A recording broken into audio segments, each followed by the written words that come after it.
Hi అండి. ఈరోజు మన కథ పూణేలోని ఒక థియేటర్ది. పూణేలో దాదాపుగా 90 థియేటర్లు ఉన్నాయి. అన్ని థియేటర్లకి జనాలు అన్ని షోలకు వెళ్తారు. అది మార్నింగ్ షో అయినా ఈవినింగ్ షో అయినా ఏం ప్రాబ్లం లేదు. కానీ ఒక్క థియేటర్లో మాత్రం ఈవినింగ్ షోకి వెళ్ళాలంటే జనాలు భయపడిపోతారు. ఆ థియేటర్ పేరు వింటేనే అక్కడ జనాలకి వెన్నులో వణుకు పుడుతుంది. సినిమా చూడకపోయినా ఇబ్బంది లేదు, కానీ ఆ థియేటర్లో మాత్రం అడుగు పెట్టం అని అంటారు. సాధారణంగా థియేటర్లో చీకటిగా ఉంటుంది. అది మార్నింగ్ షోకి వెళ్ళినా నైట్ షోకి వెళ్ళినా. జస్ట్ ఇమాజిన్ చేసుకోండి, మీరు ఒక థియేటర్లో సినిమా చూడడానికి వెళ్ళారు. క్యాంటీన్లో పాప్కార్న్ తీసుకొని మీ సీట్లో కూర్చొని సినిమా చూస్తున్నారు. సడన్గా మీ సీట్ కింద నుంచి ఎవరో మీ కాళ్ళు పట్టుకొని లాగడానికి ట్రై చేస్తే మీకు ఎలా ఉంటుంది? ఊహించుకోవటానికి భయమేస్తుంది కదా. అలాంటివి ఆ థియేటర్లో చాలా జరుగుతాయి.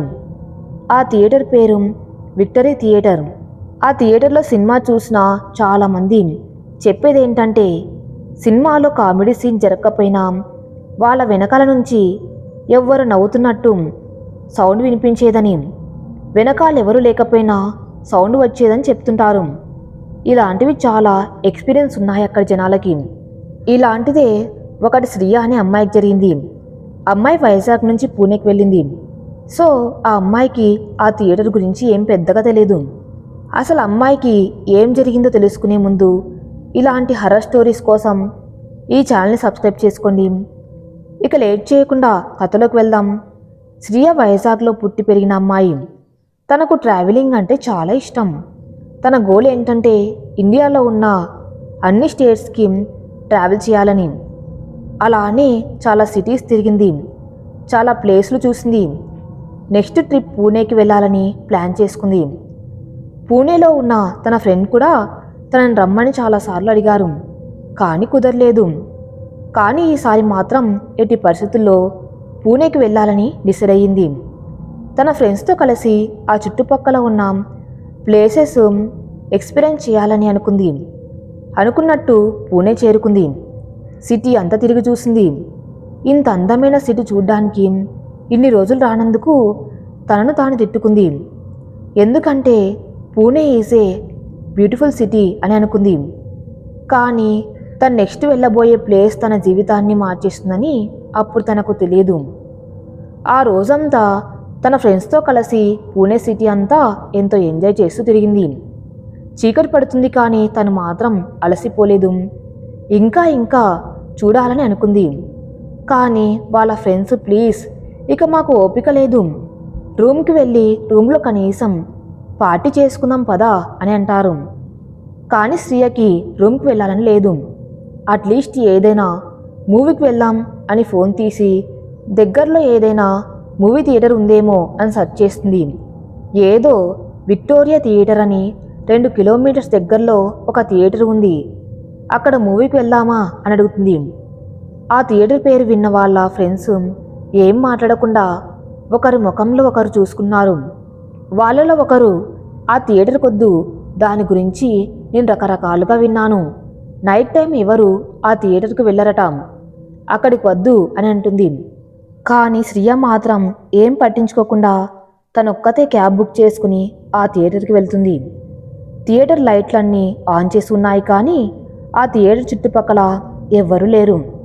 శ్రియ టికెట్ కౌంటర్ దగ్గరికి వెళ్ళి అక్కడ పడుకున్న వ్యక్తిని లేపి, నాకు టికెట్ కావాలి అని అడుగుతుంది.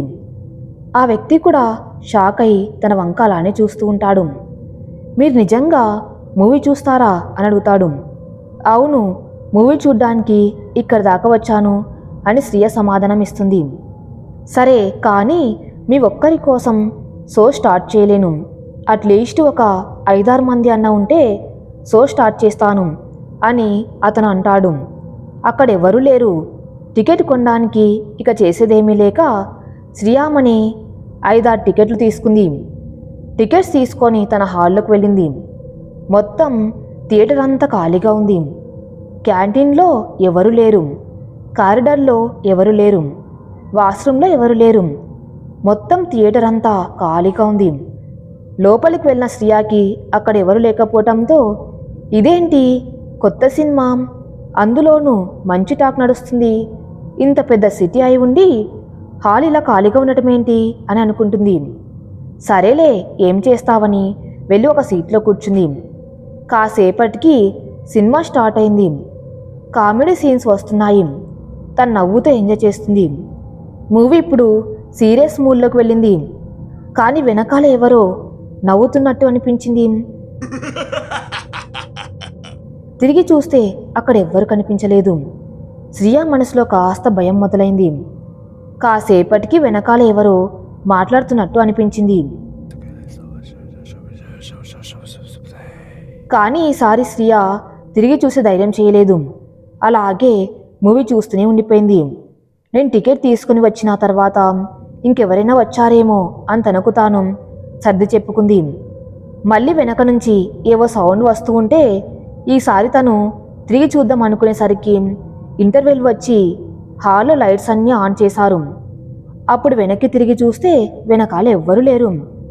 బయటికి వెళ్ళి చూసింది, క్యాంటీన్ దగ్గర కూడా ఎవరు లేరు. అక్కడంతా తన థియేటర్ దగ్గరకు వచ్చినప్పుడు ఎలా ఉందో అలానే ఉంది. చుట్టుపక్కల ఎవరు లేరు. ఇంతలో హాల్లో సినిమా స్టార్ట్ అయినట్టు సౌండ్ వచ్చింది. సరే అని లోపలికి వెళ్ళింది. అప్పటికి లైట్స్ ఆఫ్ చేసి ఉన్నాయి. తను తన సీట్ దగ్గరికి వెళ్తూ తన వెనకాల వైపు సీట్లో ఎవరో నలుగురు కూర్చొని ఉండటం గమనించింది. తను కూర్చునే ముందు వాళ్ళ దగ్గరికి వెళ్ళి మీరేం మాట్లాడకండి, తనకు డిస్టర్బ్గా ఉంది అని చెప్పి తన సీట్లో కూర్చుందాం అనుకుంది. అనుకున్నట్టే వాళ్ళ దగ్గరికి వెళ్ళింది. ఎక్స్క్యూజ్ మీ అని పిలిచింది. నలుగురు తన వైపు తిరిగి చూశారు. అక్కడ చూసిన దృశ్యానికి శ్రియాకి కాళ్ళలో వణుకు మొదలయ్యాయి. ఎందుకంటే ఆ నలుగురు మొహాలు పూర్తిగా కాలిపోయి ఉన్నాయి. ఒకరికి కాళ్ళు లేవు, ఒకరికి చేతులు లేవు, ఒకరికి కళ్ళు లేవు. చూడ్డానికి చాలా భయంకరంగా ఉన్నారు. నలుగురిలో ఇద్దరు నవ్వుతున్నారు, మరో ఇద్దరు ఏడుస్తున్నారు. అప్పుడు శ్రియకి అర్థమైంది ఈ థియేటర్ ఖాళీగా ఎందుకుందా అని. తను చూస్తున్న వాళ్ళు ఖచ్చితంగా మనుషులు కాదని మాత్రం తనకు అర్థమైంది.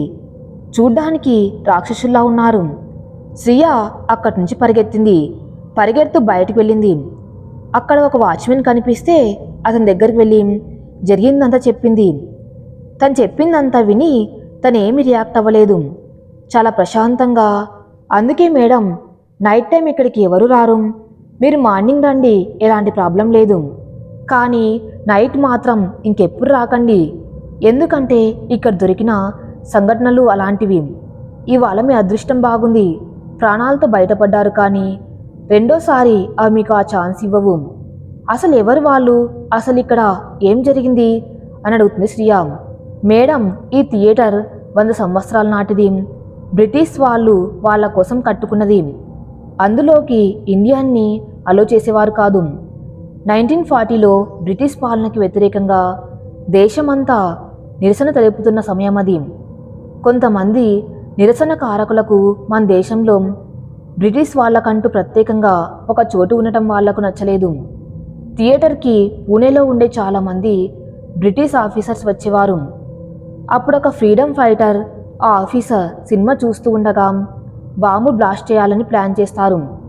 అనుకున్నట్టే బాంబు బ్లాస్ట్ చేశారు. ఆ బాంబు బ్లాస్ట్ చేసే సమయానికి ఆ థియేటర్లో ఉన్న ఆఫీసర్స్ అంతా ఒక కామెడీ మూవీ చూస్తూ ఉన్నారు. 2 నిమిషాల ముందు అందరు మూవీ చూస్తూ నవ్వుతున్నారు. అదే 2 నిమిషాల తర్వాత ఏడుస్తున్నారు, అరుస్తున్నారు. వాళ్ళంతా కాలిపోయి విలవిల్లాడుతున్నారు. మీరు చూసింది కూడా ఆ బ్రిటిష్ ఆఫీసర్స్ని.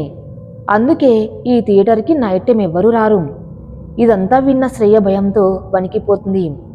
అంటే నేను ఇందాక చూసింది 1940లో చనిపోయిన బ్రిటిష్ ఆఫీసర్ ఆత్మల్నా అనుకుని భయపడిపోయింది.